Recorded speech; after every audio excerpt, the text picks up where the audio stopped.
kò jẹ́jẹ́ bẹ́ẹ̀ kò jẹ́jẹ́ bẹ́ẹ̀ ẹ̀yin olùfẹ́ mi ẹ gbọ́ ṣé lóòótọ́ ni information tí mo gbọ́ lórí platform Auto Bola ṣé lóòótọ́ ni ẹ̀yin olùfẹ́ mi kò jẹ́jẹ́ bẹ́ẹ̀ ẹ jọ̀ọ́ nítorí tó lọ́hùn ẹ̀yin olùfẹ́ ìkànnì ẹ jọ̀ọ́ mi ò ní fẹ́ kẹ́ skip fídíò yìí because ìgbà míì wà tó jẹ́ pé a máa sọ pé nà láì ńgbà míì á dè jẹ́ nà true but èmi ò mọbi tí ọ̀rọ̀ Nàìjíríà wa ètò wa ń lọ èmi ò mẹni tá a fẹ́ fojú jọ mọ́ èmi ò mẹni tá a fẹ́ gbàgbọ́ mọ́ èmi ò mẹni tá a fẹ́ believe mọ́ ní Nàìjíríà ń sìn ṣé torí owó yìí náà ṣé torí agbára yìí náà ẹ gbọ́ mi ò mọ̀ bóyá ẹ̀yin kan ẹ ti wo platform Auto Bola lórí allegation tó fi kan King Wasiu Ayinde allegation méjì ọ̀tọ̀ọ̀tọ̀ ni o allegation méjì ọ̀tọ̀ọ̀tọ̀ ni but èmi gẹ́gẹ́ bí ẹnìkan mi ò gbàgbọ́ o mi ò gbọ́rọ̀ yẹn gbọ́ but ìgbà míì wà tó jẹ́ pé a máa ń sọ pé nà láì tí nà láì dẹ̀ máa padà wá di nà true but mi wá lè torí pé bóyá èmi ò gbàgbọ́ kí n wá sọ wípé mi ò ní wá mú fún ẹ̀yin olólùfẹ́ mi ò ní wá inform ẹ̀yin olólùfẹ́ mi bóyá lè ti rí ìkan méjì mẹ́ta nínú ẹ̀yin olólùfẹ́ mi náà tẹ́ ẹ ti testify sí ńgbà kan àbí tẹ́ ẹ ti wà wí ẹ̀ pẹ̀lú ẹ̀ ńgbà kan ẹ jọ̀ọ́ ẹ bá mi fi ọkàn yín hàn lábẹ́ comment section tó bá yẹ pé lóòótọ́ ni ẹ fi ọkàn yín hàn lábẹ́ comment section tó bá yẹ pé rọ́ ni ẹ fi ọkàn yín hàn lábẹ́ comment section torí ńgbà míì a ò mọbi tí òótọ́ lè ti jáde tó àwọn tá a fojú jọ ńgbà míì ohun tó ń dánwò tá a bá padà gbọ́ a máa sọ pé àṣelágbájá náà wà ń bẹ̀ àṣetàmẹ̀dọ̀ náà wà ń bẹ̀ ṣé o pé a máa ń sọ náà pé àwọn alágbára ló wà ń díẹ̀ àwọn alágbára ló wà ń di ọ̀rọ̀ Mohbad àwọn alágbára ló wà ń di ọ̀rọ̀ Mohbad information tí mo gbọ́ lórí platform Auto Bola yìí ó tún surprise mi o ìdí tí mo sọ pé ọ̀nà méjì ló pín sí tẹ́ bá mọ ẹ̀gbọ́n wa ọ̀nkú wa Àbẹ̀fẹ́ Jẹ́ngbẹ́tíèlè tí gbogbo á mọ̀ sí Gbénga Adébóyè nígbà tí wọ́n jáde láyé ńgbà yẹn ẹ mọ ẹni tí wọ́n ro ikú Gbénga Adébóyè sígbà yẹn tó dẹ̀ tún glaring tó dẹ̀ tún hàn sáwọn èèyàn pẹ̀lú bí ẹni yẹn ṣe ń gbà yẹn a dẹ̀ tún gbọ́ pé ẹni yẹn tún fẹ́ ìyàwó Gbénga Adébóyè ńgbà yẹn Lára Adébóyè má ti confess o ó lẹ́ni yẹn kọ́ o tí pépà tún gbé tí BBC gbé tí television station gbé nígbà yẹn kò tí ì sáyé blogger ẹni tí gbogbo wa tá a fojú sí nígbà yẹn tí rumor sí gbé tá a dẹ̀ tún rí nínú fídíò nígbà tó fẹ́ lọ sin Gbénga Adébóyè bó ṣe jókòó sórí pósí tó jókòó sẹ́yìn ọkọ̀ pósí tó fi gbé débẹ̀ ragadi tó jókòó sórí pósí tó ṣàyìn in fact 99.9 àwọn èèyàn wọ́n accept pé ó mọ̀ nǹkankan nípa ikú Adébóyè talẹ́ni náà tí gbogbo àwọn ọmọ Nàìjíríà tí wọ́n accuse nígbà yẹn Gbénga Adéwùsì tí gbogbo á mọ̀ sí Bàbá Àtùnú tí gbogbo á mọ̀ sí Báyọ̀wá òun ni wọ́n accuse nígbà yẹn now Lára ti wá jáde ń sìn Lára Adébóyè ìyàwó Gbénga Adébóyè ó ti jáde ń sìn ó ní rọ́ ó ní kò ń ṣe Gbénga Adéwùsì o ó lẹ́ni tí Auto Bola máa ń dárúkọ ní gbogbo ìgbà Auto Bola dẹ̀ ń bílẹ̀ rẹ̀ pé ta lòun máa ń dárúkọ ní gbogbo ìgbà ó lẹ́ni tó tẹ́ ẹ máa ń dárúkọ yẹn náà ni Auto Bola ní Wàsíù lòun máa ń bájà ní gbogbo ìgbà ó ní ẹni yẹn náà ni so tó fi ń yé wa wípé Lára Adébóyè ó ń sọ fún wa wípé King Wasiu Ayinde òun ló pa Gbénga Adébóyè èmi ò gbàgbọ́ o but tẹ́ bá nírọ́ ni mò ń pa gbogbo ẹ̀yin tẹ́ bá mọ platform Auto Bola ẹ lọ ṣẹ́ẹ̀kì ẹ̀ èmi kọ́ ni mo sọ bẹ́ẹ̀ ẹ̀yin náà ẹ lè fi ọkàn yín hàn lábẹ́ comment section máa play voice note yẹn fún yín o tẹ́ máa gbọ́ mo á ń bẹ̀yìn ní ẹ bára lẹ̀ kẹ́ ẹ gbọ́ kó lè yé yín dáadáa voice note yẹn dọ́gbọ́n gùn díẹ̀ but fún ẹ̀yin tẹ́ ẹ bá ní oore ọ̀fẹ́ àti àǹfààní tẹ́ ẹ bá lè bára lẹ̀ gbọ́ in fact ọ̀rọ̀ yẹn á yé yín ẹ ṣe yẹn lé ní èjì wọ́n ní King Wasiu Ayinde ó tún mọ̀ nípa ikú Mohbad mo tún yẹ̀yẹ̀ ń gbọ́ yẹn for the first time kódà gan mo gbọ́ pé wọ́n ti yọ ọkàn Mohbad, wọ́n ti yọ kíndìnrín ẹ̀, wọ́n ti ṣe in fact ẹgbọ́n ṣó lè jẹ́ lóòótọ́ ṣá, ṣé bọ́ọ̀dà wa King Wasiu Ayinde ṣó lè mọ̀ nípa ikú Mohbad ṣá? Torí níjọ́ tá a ti ń fight fún justice a ò tiẹ̀ rí traces, a ò tiẹ̀ rí nǹkan tó tiẹ̀ lè lead mọ́ wọn, but níbo l'Auto Bola ti rí? Báwo l'Auto Bola ṣe gbọ́? Ṣé Auto Bola àti King Wasiu Ayinde ṣé wọ́n níjà kọ̀ọ̀kan ti tẹ́lẹ̀tẹ́lẹ̀ ni àbí báwo? Torí a ò gbọ́ nínú traces yẹn pé King Wasiu Ayinde ó lè lọ́wọ́ nínú ikú Mohbad. Kódà gan Auto Bola tún kọrin pé King Wasiu Ayinde tún kọrin fún Mohbad pé mi mọ bí ó ṣe kọrin yẹn, òun mo ṣe sọ fún yín pé gbogbo ẹ̀yin tẹ́ bá come across fídíò yìí tẹ́ ẹ bá fẹ́ mọ ìdí òdìtọ́ ẹ báralẹ̀ kẹ́ gbọ́ fídíò yìí. Gbogbo ẹ̀yin tẹ́ ẹ bá gbà pé lóòótọ́ ni ẹ fi kọ́mẹ̀ntì yín sábẹ́ comment section. Gbogbo ẹ̀yin tẹ́ ẹ bá dẹ̀ sọ pé kò lè jẹ́ bẹ́ẹ̀ náà ẹ fi kọ́mẹ̀ntì yín sábẹ́ comment section. But èmi gẹ́gẹ́ bí ẹnìkan èmi ò gbàgbọ́, mi ò rò pé Wasiu Ayinde lè ní nǹkan ṣe pẹ̀lú ikú Mohbad, mi ò gbàgbọ́. But èmi kọ́ ni mo sọ, ẹ wá gbọ́ ọ̀rọ̀ lẹ́nu Auto Bola àti Lara Adébóyè níbi tán gbé ti ń ṣe give and take. First note ó gùn díẹ̀ a little bit, ó gùn díẹ̀, but gbogbo ẹni lóòótọ́ mi ẹ jọ̀ọ́ mo bẹ̀ yín, ẹ bá mi share fídíò yìí, ẹ bá mi share fídíò yìí káwọn èèyàn náà tún lè gbọ́, bóyá lè rẹ ni tó ti gbọ́ tẹ́lẹ̀tẹ́lẹ̀, bóyá dẹ̀ lè rẹ ni tó mọ̀ pé lóòótọ́ ni, because ìgbà míì ohun tó kọjú sẹ́nìkan ẹ̀yìn ló kọ sẹ́lòmíì bí ìlú gangan, ó lè kọjú sẹ́mi kó jẹ́ pé ẹ̀yìn ló kọ sẹ́yìn. Ẹ jọ̀ọ́ ẹ bá a share fídíò yìí, gbogbo ẹ̀yin tẹ́ bá come across fídíò yìí ẹ share fídíò yìí kó go viral káwọn èèyàn lè gbọ́, bóyá lè rẹ́ni tó yẹ pé ó mọ àṣírí yẹn lóòótọ́, kó má kàn jẹ́ pé bóyá Auto Bola nìkan la rò pé bóyá ó ń sọ ìsọkúsọ. Ìgbà míì wà àmàlẹ́ èèyàn ń sọ̀sọ̀kúsọ tó dẹ̀ máa jẹ́ pé òótọ́ ọ̀rọ̀ ló ń sọ. Ẹ̀rẹ̀ gbọ́ tọ́wọ́ Yorùbá sọ pé òótọ́ ọ̀rọ̀ bí ọmọ ìyá àsọkúsọ nígbà míì, a lè rò pé ìsọkúsọ ló ń sọ kó dẹ̀ jẹ́ pé òótọ́ ọ̀rọ̀ ni, but kí ni ẹ ó tọ̀ ṣe áàtì mi ò gbàgbọ́, but mi ò wá lè torí pé mi ò gbàgbọ́, mi lè torí pé mi ò believe kí n má wà fi tó ẹ̀yin lólùfẹ́ mi létí. A lè rẹni tó believe nù yín, a lè rẹni tó màṣírí yẹn nù yín, ẹ wá gbọ́rọ̀ látẹnu Auto Bola. But kọ́ tí mo wá bẹ̀ ni pé ẹ bá mi share fídíò yìí kó má kàn jẹ́ wípé èmi àti yín nìkan la máa jàǹfààní ẹ̀, ẹ jẹ́ kọ́pọ̀lọpọ̀ èèyàn jàǹfààní ẹ̀. A lè sọ òtítọ́ ọ̀rọ̀ lè wà nù ìsọkúsọ ńgbà mi. Ẹ bá mi share fídíò yìí, kẹ́lẹ́ bá mi subscribe sẹ́lẹ̀ ẹlẹ́ Global TV fáǹfààní ẹ̀yin tẹ́ẹ̀ tí subscribe ni o, ẹ wo báwọn èèyàn ṣe ń subscribe. Ẹ̀yin náà ẹ join ní wa náà, ẹ join ní ilé aláyọ̀ kó gbádùn máa jẹ ìgbádùn ètò yìí. Ẹ wá gbọ́ ọ̀lẹ́nu Auto Bola. Ṣé sílẹ̀ yẹn ọ̀sẹ̀ èdè ló dálé lórí. Lára Adébóyè ló sọ ọ́, èmi kọ́ ló sọ pé Wàsíù ló pa Adébóyè o. Lára Adébóyè ló sọ ọ́, Lára Adébóyè ló sọ ọ́, èmi Ṣadé kọ́ ló sọ ọ́, èmi Bọ́lá kọ́ ló sọ pé Wàsíù ló pa Adébóyè o. Ọdún fẹ́ sọ lónìí Wàsíù Àyìndé ló dálé lórí. Thank you. Ṣé sílẹ̀ yẹn ọ̀sẹ̀ èdè ló dálé lórí. Nǹkan ni mo sọ o. Wọ́n lè fi ṣe rán mi sí ní iṣẹ́ tàbí rán ìkọ̀kọ̀ ó pa ẹ̀kọ́. Kó bá tán. Ṣé sí voice note ni máa fi ni máa sọ tí mo máa wá sọ̀rọ̀ sí lórí. So ẹ káàbọ̀ sórí ètò yìí. So the story goes like this. When Mohbad died, I started the. When Mohbad died. Ìṣọ́ tí mo kọ́kọ́ tẹ̀ mọ́ kó tó di pé wọ́n gbé sókè gbà ẹ̀. Mo tẹ́ sọ́mọ́ sókè because gbà tí mo gbọ́ story ọmọ Ọlọ́run fi hàn mí. Èmi máa heart on. Ṣé bá rí mi tí bá lo extra strength mi lórí nǹkan? It's because of God, not because of me. Good morning, Jare. I sent message, you are still the one that is here. So during that time, as an analyzer, you know, I mentioned K1. I called Mope, Mushalet, Munuasiu. Only time you don't know anything about it was Mohbad dead. Only time you don't know anything about it. So the moment I said that, Lara Adébóyè put me to my platform. And when Lara Adébóyè put me to my platform, they shift that story away from me. They give it to the girl, to Shimai. They collected it from everybody and shift it to the person. Because they know she. Ṣé ẹ gbọ́ nǹkan tí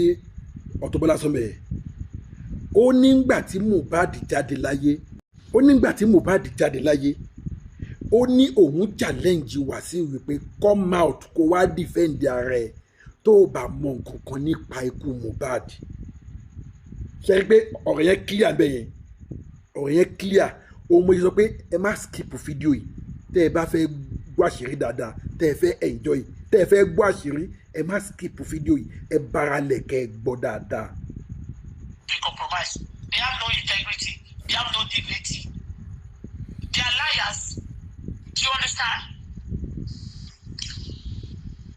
I was looking. Àbí But he said they want to ẹ jẹ́ talk. kí n They tún want bẹ̀rẹ̀ the fún yín. person to talk.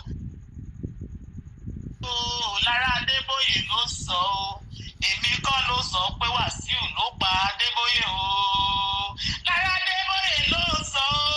ọ́. Lára Adébóyè ló sọ ọ́. Èmi Ṣadé kọ́ ló sọ ọ́. Èmi Bọ́lá kọ́ ló sọ pé Wàsíù ló pa Adébóyè o. Ọdún tó fẹ́ sọ lónìí Wàsíù Àyìndé ló dálé lórí. Thank you. Ṣé tí lẹ́yìn Wàsíù Àyìndé ló dálé lórí? Wọ́n dẹ̀ fi ṣe rán mi sí ní iṣẹ́ tàdé rán ìkọ̀kọ̀ ń pa ẹ̀kọ́. Ṣé sí é? Voice note ni máa fi máa sọ máa wá sọ̀rọ̀ sí lórí. ìfẹ́ disturb mi o. So ẹ káàbọ̀ sórí ètò yìí. So the story goes like this. When Mohbad died, you know, I started iṣan tí mo kọ́kọ́ tẹ̀ mọ́ kó tó di pé wọ́n gbé sókè ńgbà yẹn. Mo tẹ́ sọ́mọ́ sótìyé because ìgbà tí mo gbọ́ story ọmọ Ọlọ́run fi hàn mí. Èmi máa I had on. Ṣé bá rí mi tí bá lo extra strength mi lórí nǹkan? It's because of God, not because of me. Good morning, Gary. I sent message you are still the one that is here. So during that time, as an analyzer, you know, I analyze. I mentioned K1. I called Mope, mo challenge, mo ní Wàsíù. Mo ní tell me you don't know anything about Wàsíù, Mohbad dead. Ikú Mohbad. Mo ní tell me you don't know anything about it. So the moment I said that, Lára Adébóyè put me to my platform. And when Lára Adébóyè put me to my platform, they shift that story away from me. They give it to the girl, Tosin Mai. They collected it from everybody and shift it to the person. Because they know it's been compromised. They have no integrity. They have no dignity. They are liars. Do you understand? I was looking. But he said they want to talk. They want that person to talk. They want me to talk first. They'll give me a small crowd, and then they go and liberate it on that place. And then I'm technique because I'm tell off this, I'm tell I see. And see if it's making sense. It's actually whatever you say. Whatever I told us for no man, go and sort it out. Ọ̀rọ̀ tí mo fẹ́ sọ lónìí, mo fẹ́ sọ story ìyàwó Lára Adébóyè. Lára Adébóyè ni mo fẹ́ sọ. And I have her voice notes. You know, I did a video when I was talking there in 2019. Tí ọ̀rọ̀ yẹn gbóná gan. 19 ni story yẹn gbóná. I started blogging 2018. A ní òde fẹ́ blog náà torí wọ́n disturb mi débẹ̀ náà ni.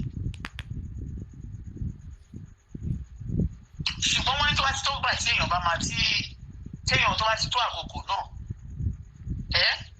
nǹkan máa ṣe bó ṣe yẹ kó rí. o mọ̀ wé pa tó bá dójú fífi ìfọwọ́ máa ń là. ìdí tó bá dẹ̀ fẹ́ ṣeré ẹ̀tẹ̀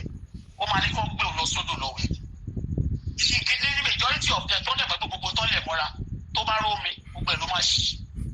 wọ́n dẹ̀ mọ̀ pé ìgbésí ayé wọn ò dáa. kò ń ṣe kéèyàn tiẹ̀ lúkọrin bò kó dàbí mọ́ǹkì ṣùgbọ́n tí ìyẹn kọ́ là sọ. kò ń ṣe pé kí mọ́ǹkì tá a bá gbé mọ́ǹkì kan dénú studio ó máa fine. I don't want to say it. I don't want to go deep. I just want to talk about Lára Adébóyè alone. So then, suddenly I saw that Lára, a platform, I mean, a lady, mo wá rí pé ẹni ẹ bẹ̀rẹ̀ sí comment máa wo máa dẹ̀ wo few comments yẹn báyìí wọ́n ti divert àwọn èèyàn kúrò ní platform yìí wọ́n ti divert ẹ̀ lọ sọ́dọ̀ ẹ̀ tó fẹ́ bó sọ because wọ́n máa fẹ́ kó compromise. Wọ́n compromise gbogbo pátá sí. They know what happened, but people are beating around the bush. They are removing the original people. And we have said it all then. Forget, either you believe it or not. And tàbí mi tó bá ti jẹ́ pé irú ọmọ pamọ́ ẹ̀.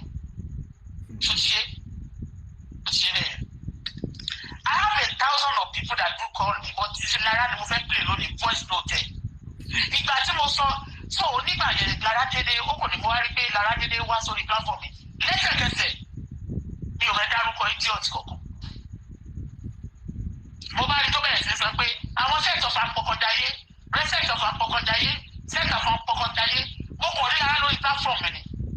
mo ẹ tó máa kọjú mọ́ èèyàn tí ò dá tó máa lóun máa gbẹ̀mí ẹ̀ ni káyọ̀ gbẹ̀mí yẹn á ní kòtẹ́ tó máa mú ẹlẹ́dàá tó dá ojú òní ọjọ́ Friday tí gbogbo ayé máa tún lọ sí mọ́ṣáláṣí tó máa lọ kírun tó dẹ̀ wà nínú àwẹ̀ káàkiri àgbáyé ẹlẹ́dàá tó dọjú òní tó dá ogun èèyàn tó ń kórí balẹ̀ fún yẹn á tún gbogbo ilé àṣìṣe pàṣẹ lára yín ẹni bá bọ̀ ní ọ̀rọ̀ ajá aláṣọ àfàṣẹ ìyá láti níta pàápàá. so wọ́n gbàgbà tí mo dárúkọ yẹn tí wọ́n bẹ̀rẹ̀ sí analyse sórí ojú làgbà máa ń yá kò yanu gbà mí tẹ́mi bá ń sọ̀rọ̀ ẹ̀rù ìjà ọba mi kò ní dá abẹ́ tó pààyàn tí ò dúró tí ò lè dúró sọ pé òun ló ń pa olórí burúkú ọmọ àlelẹ́ tó pa èèyàn tó lè dín láì níta gbó nǹkan ló ń pa ó lò sí ní bó ṣe máa ń dá pásítàdì mọ̀ láwùjọ nìyẹn àwọn èlòmíì tó bá dúró tí ọ̀gá bá pààyàn tó máa dúró tí ọ̀nà làwọn pa bọ́tà àwọn pásítàdì àwọn ọmọ àlè kan wá dúró wọ́n pààyàn tó máa sá káàkiri bá ṣe ń tọ́ ọmọ àlè mọ̀ láwùjọ nìyẹn tó ìwọ tó bá ti pààyàn tó sọ pé ìwọ kọ́ ló pa ọmọ àlè ní ẹ kò ní ìkọlọ ṣe díẹ̀ ní ẹ.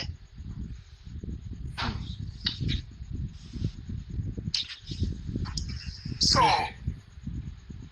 ìgbà tó ń gba kéèsì ẹ̀ tó gbé wọ́n ti gbé lọ sọ́dọ̀ ọmọ yẹn wọ́n gbé lọ owó èṣù òkùnkùn náà lẹ owó kẹpààyàn kẹbẹ̀ sí máa wá àwọn blọ́gà tó máa speak fún yín ẹ máa sponsor àgbà tí mo wá síbí náà wọ́n transfer ẹ̀ lọ sí Nàìjíríà ni wọ́n gbé àwọn òwìnì kan lọ Nàìjíríà gbà yẹn wọ́n ní kọ́ lọ máa defend wọn orí burúkú òṣìlẹ̀ ṣe ẹgbẹ́ yín kọ́lẹ̀ jíṣu rẹ̀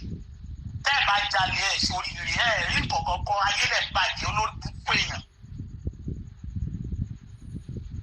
Sunday Lára Adébóyè ó bá wá sórí platform mi rírí ó kọ́kọ́ follow mi ò ń wo mo ṣàárín ṣe bí mi mọ mi ẹ̀rí kọ̀ọ̀kan lẹ́ẹ̀kan náà ó wá ń ṣáàtì mi àwọn máa comment tó bá ti comment yẹn ọmọ wèrè tọ̀hún tó ti compromise òpùrọ̀ yẹn a máa ní àwọn sẹ́ta fún apọ̀kọjáyé ṣáà máa wọn tó máa ń pariwo apọ̀kọjáyé àwọn pẹ̀lẹ́rẹ́ ọkọ tí wọ́n gbajayé kò fẹ́ wọn bí wọn ò pa bàbá Bùkọ́lá tí wọn bá pa níjọ́ yẹn lọ sótìyé tá a bá sọ fún bá ṣe gba ìwé Canada tá a jẹ́ sísìn Canada bá láfẹ́ mọ̀ wá síbi afẹ́ ẹ̀bẹ̀ ó máa gbà á sótìyé àkùdẹ̀ kú lọ́wọ́ wa ọmọ òkè kú lọ́wọ́ oníkọlà kò kú sọ́wọ́ wa ó ti níyàwó kó tó kú ó tún kú a tún spíkì fún yóò káwọ̀ ọ̀dọ́ mọ́ àlè yín tẹ bá pààyàn tẹ bá máa sáré káàkiri afọwọ́fọná ni yín ni ẹ lè nísìnyí ẹjọ́ àti fọ pèlépèlé yẹn náà lè máa tó kiri you never see anything yet lágbára Èdùmàrè àṣírí gbogbo apààyàn ò ní bò ilé yìí náà ṣẹṣẹ because wọ́n fẹ́ category wọ́n fẹ́ gbé wa sí category kan ṣó ti yé bẹ́ẹ̀ wọ́n fẹ́ sọ story yẹn wọ́n wá sọ story yẹn wọ́n fẹ́ gbé mi pọ̀ mọ́ but I never give a damn she was coming on my platform and commenting I don't give a damn so that's why people think at times pé bóyá mo máa ń wave àmọ́ neglect yẹn I don't give a damn Adébóyè wá sí platform ó fẹ́ máa bá mi tà àgbà tó wá yá ó send message mi nínú inbox àgbà tó yá ó ní ó ṣàbá mi sọ̀rọ̀ fápílẹ̀ fún yín sí. àgbà tó ti ń sọ̀rọ̀ yẹn ló bá á sọ̀rọ̀ gan bọ̀ nígbà tó wá fẹ́ máa sọ̀rọ̀ wípé ó wá ń gbèjà ó wá ní story kan tí ó lóun ṣe ẹ̀rí pé òun wo fídíò yẹn gbà yẹn pé wọ́n tàgbé òun pé wọ́n ṣẹlẹ̀ sí òun pé òun wá wò ó pé mo sọ pé Gbénga Adéwùsì òun ló pa Gbénga Adébóyè mo ní nígbà yẹn ṣe bẹ́ẹ̀ rí bí Gbénga Adébóyè ṣe àmì Adéwùsì ṣe ń ṣe nínú pósì Adébóyè gbogbo èèyàn dẹ̀ sẹ́ pẹ́ ń fẹ́ mo sọ bẹ́ẹ̀ fún ẹ máa gbọ́ nínú fídíò yẹn ó nírọ́ o ìgbà tí mo lè sọ̀rọ̀ Gbénga Adébóyè gbà yẹn was 2019 lẹ́yìn ìjà tí mo fi sọ̀rọ̀ ni pé wáì tí àwọn celebrity náà àwọn kan náà wọ́n ń pa irú nǹkan tó bá jáwé èèyàn lóní kọ́ lọ pa wọ́n tó ṣe yí bá jáwé èèyàn lóní kọ́ lọ pa wọ́n àwọn kan náà lára wọn tó jẹ́ celebrity náà lọ́ máa lò láti pa wọ́n. you understand? mo ní so mo lè sọ̀rọ̀ Adébóyè for a long time mi lè sọ mọ́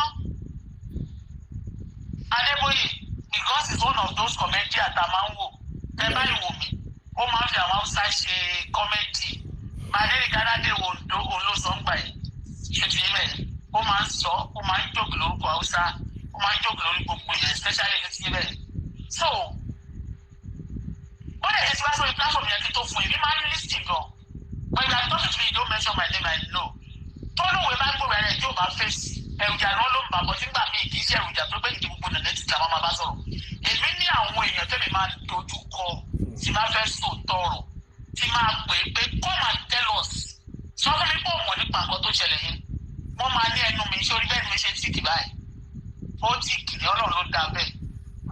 mọ́mì mo dẹ̀ ṣó pé mọ́mì mi kó jẹ oúnjẹ tó da nínú oyún wọ́n ṣe àgbo fún bẹ́ẹ̀ ni ó jẹun tó da nínú oyún wọ́n tọ́jú ẹ̀ tó ṣe yín mẹ́yẹn bàbá mi dẹ̀ tún ga òbí mo lọ́mọ ń jọ bàbá mi ga wọn bí mi ní sọ ewúrẹ́ kí n lọ yà sísọ àgùntàn wọn bí mi ní sọ láyọ̀ kí n lọ yà sísọ òbúkọ ó ṣe ọmọ tó jọ bàbá ẹ̀ ni tó bá bí ọmọ mi báyìí kò lóò ní kò ní jọ̀yà kò ní jọ bàbá Ọlọ́run ní jẹ́ ká rí kátó tó máa lọ mo ń bọ̀ ọ̀rọ̀ lára láfẹ́ sọ afẹ́ play west sọ ni àwọn ọlọ́pàá Nàìjíríà follow me mi kì í sọ ìrú mi mọ́ ni mi kì í sọ bó ti bá rí mọ́ ni màá kàn máa wo àwọn èèyàn báyìí like yesterday when I was playing music I was in the car driving and there was you can see throughout I didn't talk you look at people like this Ọlọ́run sọ pé just start ẹ má sọ̀rọ̀ because nínú pààyẹ nínú nǹkan tó wà máa ní tí n bá sọ ìrìn máa tún dá àtúbàjẹ́ ọkàn wọn ò balẹ̀ gbogbo wọn ṣe fún mi yẹn the enemy are very they are afraid they are afraid the enemy is afraid you cannot see me ìwọ tó bá jọ tà kó gbúdọ̀ rí mi káyẹ̀ má jà ní gbúdọ̀ dárúkọ ẹ̀ káyẹ̀ má máa gbè jìnnìjìnnì torí pé òótọ́ la gbé dání kò sí lọ́rọ̀ wa anyway wọ́n ní kí lára wá sórí platform mi bẹ́ẹ̀ni ẹ ti yé mi ẹni tí mi ò mọ̀ rí tẹ́lẹ̀ tí mi ìdẹ́wò bá mi sọ̀rọ̀ rí tẹ́lẹ̀ ó kò bẹ̀rẹ̀ sí wá sórí platform bá bẹ̀rẹ̀ sí sọ̀rọ̀ torí that time wọ́n kàn lè gbé story Adébóyè náà jáde ni so people want me to now wọ́n tún wá fẹ́ máa set iṣẹ́ mi pé ìyàwó Adébóyè kan tó jẹ́ tó fi sílẹ̀ tó lọ fẹ́ lára ń gbà yẹn so òun náà tún wà lórí media wọ́n ṣàbẹ̀rẹ̀ sí fẹ́ máa create some scene I look at this pàtó fẹ́ fi sọ̀rọ̀ sí mo ní nígbà yẹn o tẹ bá fẹ́ sọ pé lára gbọ́kọ́ mo ní òkè now mo ní kí ló dé tí gbogbo family tó ń sọ̀rọ̀ sí pé lára ló pa àmì ìlú oṣù kìnìkan lóṣù kìnìkan mo ní kí ló tí wọ́n ṣàlàyé kó bá brọ́dà wọn sọ̀rọ̀ pé òkè o ẹ má fìyàwó yín sí àtọmọ yín o tó bá tẹ̀ jó ògùn ní gbogbo family but nígbà tí ẹni ẹ bá ṣe nǹkan tí ò dáa the family also supporting the person mo ní so what do you expect so mo kàn sọ̀rọ̀ ẹ mo gbẹ́nu kúrò bẹ́ẹ̀ so lára wá ń pàtó ó wá patronize platform mi dáadáa ó follow mi mo wo profile mo kọ́kọ́ wò pé àbí fake ẹ̀ ni pàtó wá send message wá lóògùn ní yá wá ní à mo rí ọ̀rọ̀ ẹ̀ lórí media nígbà kan tí bọ̀bọ̀ kan gbé wá bọ̀bọ̀ tó dẹ̀ gbọ́rọ̀ ẹ̀ wá yẹn nígbà tó bá ti gbọ́rọ̀ ẹ̀ wá máa gbé fún ìyá kan tó máa ń forí balẹ̀ fún yẹn ẹ yá wèrè ní lọ́kọ̀ wá ẹnìkan ṣe lórí media tí wọ́n láwọn èèyàn láìpẹ́ láti Nàìjíríà ẹni náà ò dẹ̀ lè dé Nàìjíríà ó ń sá kiri ó dé wọn pété ní ilé náà dáwọn ló fi fake love làwọn talẹ́fẹ́ máa tàn anyway alálòkò ń tàwọn èèyàn ṣáà tó gba jáṣẹ àwẹ̀ lẹ́ẹ̀kan náà ṣáà lọ́bẹ̀ tí bá mi sọ̀rọ̀ ó lè ṣe bá mi sọ̀rọ̀ yẹn làwọn tọ̀hún yẹn wọ́n ti rò bóyá máa bá a ṣe ọ̀rẹ́ gan ṣé ti yé ní olórí burúkú kan tó ń sọ sẹ́yìn fọmọ pọ́pọ́ jáyé nígbà tí mo ti sọ̀rọ̀ pé wọ́n fi Mohbad ṣe tutù ayé ni o yẹ ó gbọ́dọ̀ wọlé lọ́jọ́ náà yẹ Olúwa má jẹ́ ká ṣe ọ̀tá bó má jẹ́ fọ ọ̀rẹ́ mi ṣọ̀tá má jẹ́ fọ̀tá mi ṣọ̀rẹ́. nígbà tó wáyé wọ́n fẹ́ máa spíkì fún ó wá bá mi sọ̀rọ̀ ó wá ní ọ̀rọ̀ tí mi tẹ̀ ń bá sọ nígbà ìgbà kan wà tí wọ́n wá solicite owó pé wọ́n náà fẹ́ solicite owó fún ó ní kìnìkan ṣàṣọ gbẹ òun ò mọ kìnìkan ó ṣàbẹ̀ sí sọ̀rọ̀ ọ̀rọ̀ tó ń sọ ó ṣà ń sọ̀rọ̀ ọ̀gbà tó tún máa sọ̀rọ̀ gan ìgbà tọkọ tòun kú gbà yẹn òun rá láàánú àwọn tó bá pa ẹ́ tó bá sọ̀rọ̀ pé ọkọ ẹ̀ wọ́n pọkọ ẹ̀ tó bá lè jà fún wọn ní fún ẹ lóhùn náà ó lóun ti tòun gbà yẹn gbogbo ọlọ́run gbogbo ìgbà tó bá ti béèrè fún àánú báyìí ọlọ́run máa ń dìde àánú fóun ó sọ̀rọ̀ yẹn náà torí pé mi béèrè fún àánú kò sẹ́ni tó ṣàánú fún mi ọlọ́run ṣàánú mi ẹni tó bá lè jáde tó bá lè dùn sórí òtítọ́ tó sọ tòótọ́ bẹ́ẹ̀ tọ́lọ́run ò ṣàánú ẹ̀ ló ń sọ̀rọ̀ ni àwọn tọ́lọ́run ò ṣàánú fún tó jẹ́ pé àánú wọn owó èèyàn ló wà wọ́n nílé sọ̀rọ̀ torí pé tó bá sọ̀rọ̀ wọn nílé jẹun náà àwọn nǹkan táwa fèsì yẹn táwa rí pé lórí òtítọ́ làwà dúró lé a máa jẹ wọ́n lè fi àjẹ wá tòótọ́ ṣùgbọ́n náà máa ṣẹ́gun fún wa direct a máa sùn tọ̀rọ̀ so ó wá ní kì í ṣe Adéwùsì ló pa Adébóyè o pé but nígbà yẹn k'Adéwùsì tó kú mà tó wà lọ́sibítù ó ló ń ṣèrọ̀rọ̀ ń gbà yẹn ó ló máa ń sọ̀rọ̀ bíi ẹni tó yẹ kó rìnrìn àmọ́ sọ pé ẹni tó fẹ́ pa mú alágbára ayé ni. ẹ máa gbọ́ o. ẹni tó fẹ́ pa mú máa play voice note o kìdí yẹn gbà yẹn wọ́n á ní ta lálágbára yìí tó sọ fún ìjọba ìrẹ̀lẹ̀ wà lẹ́gbẹ̀ẹ́ lọ́sibítù ó ní ẹni tẹ́ máa ń dárúkọ déédéé yẹn náà ló ń dárúkọ fún un mo ní ta ni máa ń dárúkọ déédéé mo ní tẹ́mi Wàsíù dẹ̀ ni máa ń pariwo déédéé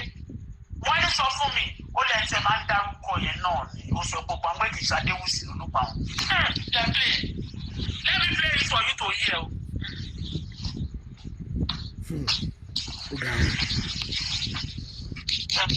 Ilé ayé ogun. Ẹ̀rí fóònù tí mo fẹ́ fi play rí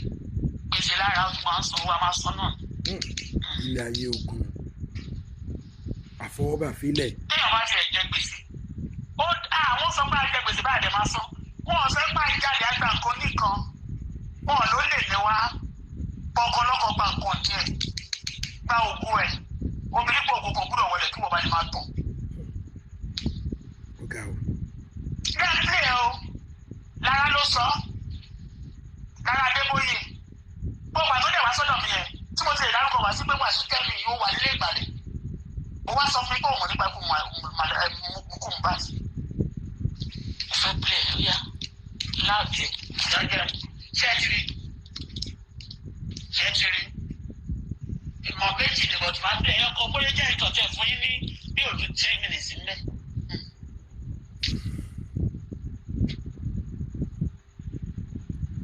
Ṣé ṣe kó sí lórí ọ̀sọ̀ọ̀sọ̀ àtúnyẹ̀ àti ìdáwọ̀ ìṣẹ̀lẹ̀ tó sọ ìjọ kan. Nígbà tí wọ́n sì kẹ́. Ó ṣàṣọ ibi ọkùnrin ní àìsí alágbára yìí kan ní o. Wọ́n fẹ́ fa òun àpò. Yóò wà tí wọ́n sọ̀rọ̀ ní wọ́n kò tó fi ìlú àpò nígbà tí ìjọ níjà àbí wọ́n níjà tí ní ìwọ̀n yẹn. Ta ni mo dárúkọ fún ẹ? Àmì mi dárúkọ ẹni bọ̀dì mi sí gbàtẹ́lẹ̀ tí wọ́n sábà dá. Gbàtẹ́lẹ̀ tí wọ́n sábà dá ọkọ̀ yẹn náà ni. Wọ́n ti kọ́ láti lọ sí ìbẹ̀yẹ sọ́tọ̀ ọ̀run tí ìdá sọ̀rọ̀ ọdún náà náà.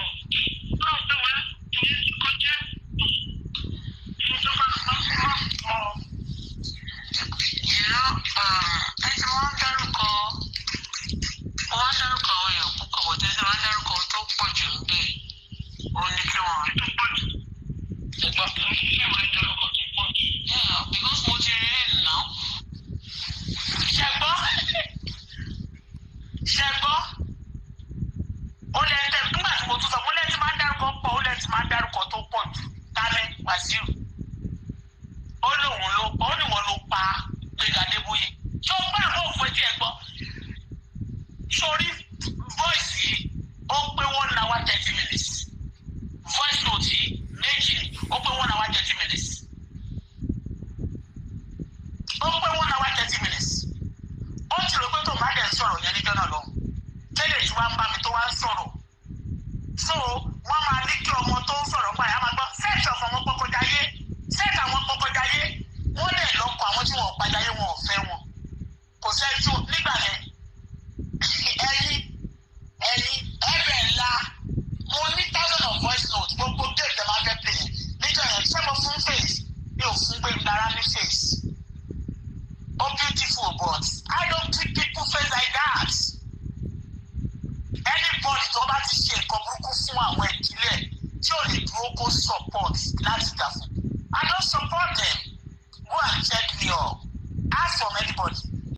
ẹ wò ẹ̀yin olólùfẹ́ mi ṣe rí voice note yìí tí n bá ní kí n máa play ẹ lọ ó gùn gan tí àṣírí dẹ̀ pọ̀ gan nínú ẹ̀ ọlọ́run àṣírí pọ̀ gan nínú ẹ̀ bọ̀ tó kàn jẹ́ pé ṣe mọ̀ mi ò kí máa ń fẹ́ gba táìmù ẹ̀yin olólùfẹ́ mi but àwọn kan dẹ̀ máa ń sọ wípé kí n máa fọ́ wọn tán but àwọn tó ń dìmáìdì fún tán wọn ò pọ̀ tó àwọn tí wọn ò dìmáìdì fún tán ẹlòmíì ó kàn fẹ́ gbọ́ kókó ó fẹ́ gbọ́ point ẹlòmíì dẹ̀ fẹ́ gbọ́ deep ó fẹ́ gbọ́ kanlẹ̀ kó lè understand dáadáa èmi ìwà mo bá ṣe fẹ́ tẹ́ àwọn olólùfẹ́ mi lọ́rùn báyìí because tí n bá tún ní ok ẹ jẹ́ kí n tún play díẹ̀ sí kí n wá round up ẹ̀.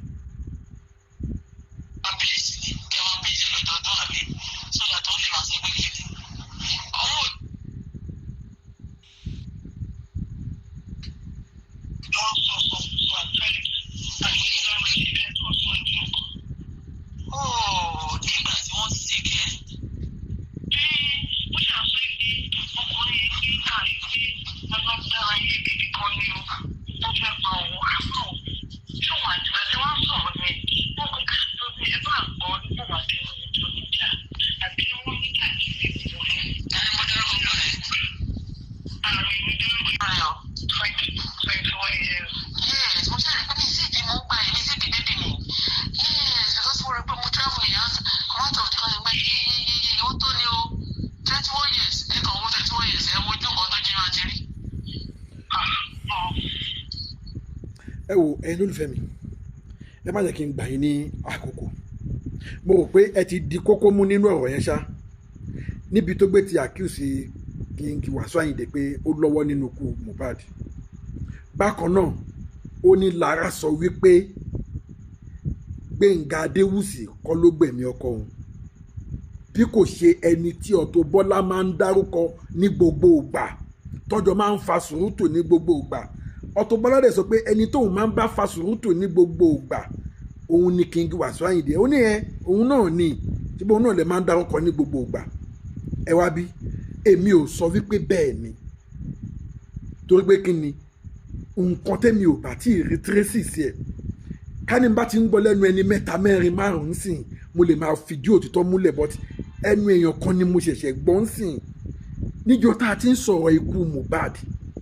kò relate mọ́ King Wasiu Ayinde kò tiẹ̀ relate mọ́ wọn àtọ́ a ò tiẹ̀ rẹ ní dárúkọ wọn fún ìṣẹ́jú kan báyìí ké èmi gbọ́ nígbà tí Gbénga Adébóyè gan kú a ò tiẹ̀ gbọ́ kó tiẹ̀ relate mọ́ King Wasiu Ayinde Gbénga Adéwùsì òun nìyẹn relate mọ́ bó ṣe wá di pé the same Wasiu Ayinde ló pa Gbénga Adébóyè the same Wasiu Ayinde òun náà ló tún wà nídìí àwọn tó tún gba ẹ̀mí Mohbad kó gbọ́ ẹ̀ lè máa búyọ in fact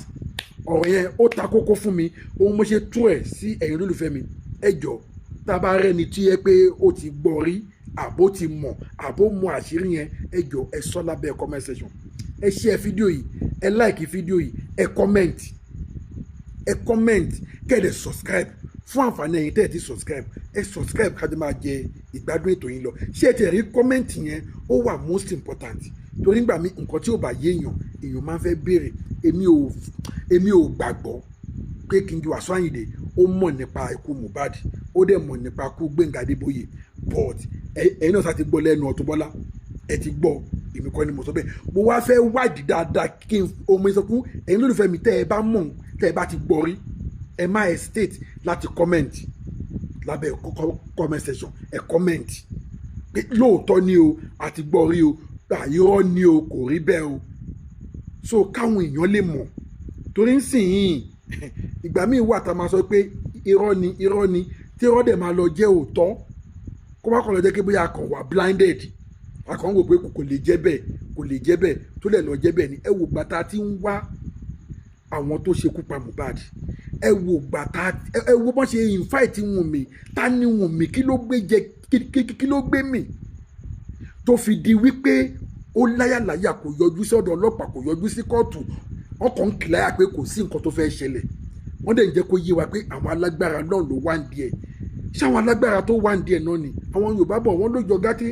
kò jọ gàtè ó fẹsẹ̀ méjèèjì tiro eégún àtiró wọlé èèyàn àtiró jáde ta ni ò mọ̀ pé eégún àtiró tó wọlé òun lè yan àtiró tó jáde adẹ̀ ń sọ wípé bí justice ṣe ń pẹ́ sí bẹ́ẹ̀ làṣírí ṣe máa tú sí. Ó kàn jẹ́ pé ti Wasiu Ayinde èmi ò tí ì gbàgbọ́ but a mọ̀ pé àwọn alágbára wọ́n wà lẹ́yìn Wùnmí tá a wá ní alágbára yẹn mo mọ̀ wípé wọ́n máa figure out wọn jọ kan torí pé kí ni Ọlọ́run ò dá ẹni tí ó lè mú ẹni tọ́lọ́run ò dẹ̀ mú kò tí ì dá so gbogbo ẹni tó bá dẹ̀ ti ń gbénú ayé yìí tó ti ń fẹ̀mí èèyàn ṣòfò àṣírí irú àwọn èèyàn bẹ́ẹ̀ kò ní bò gbogbo ẹ̀dá tó bá ti ń fẹ̀mí èèyàn ṣòfò kóhun lè máa ga àṣírí wọn ò ní bò ẹ bá mi share fídíò yìí kẹ́lẹ́ bá mi subscribe sílẹ̀ Global TV ẹ comment ẹ fèrè ọkàn yín hàn àyè wà ẹ̀yin tẹ́ bá fẹ́ bú mi gan ẹ lè bú mi àyè wà fún yín ẹ bú mi àyè wà fún yín ẹ̀yin tẹ́ bá dẹ̀ fẹ́ comment lórí òtítọ́ àti lórí òdodo ẹ comment ẹ má jẹ́ ká fọ̀rọ̀ sábẹ́ ahọ́n sọ but bíbélì náà sọ pé ẹ wádìí ohun gbogbo dájú kẹ́ẹ̀dì tó ń ṣe òtítọ́ mú ìyẹn ni kò jẹ́ kémi tí gbàgbọ́ torí nǹkan tí kò bá ti ṣojú èèyàn ó ṣòro gbàgbọ́ ká ní bí ẹni 4, 5, 6 tí wàá ń sọ ń sìn a lè fìdí ẹ̀ múlẹ̀ bá mi share fídíò yìí kẹ́lẹ́ bá mi subscribe sílẹ̀ Global TV ẹ má bínú pé mo gba àkókò yìí díẹ̀ torí mo rò pé kẹ́ ẹ lè understand ọ̀rọ̀ yìí dáadáa ni tí n bá tó rí any information tí mo rí pé máa wúlò fẹ́yìn olùfẹ́ mi ò ní hesitate láti máa mú fún yín ire o.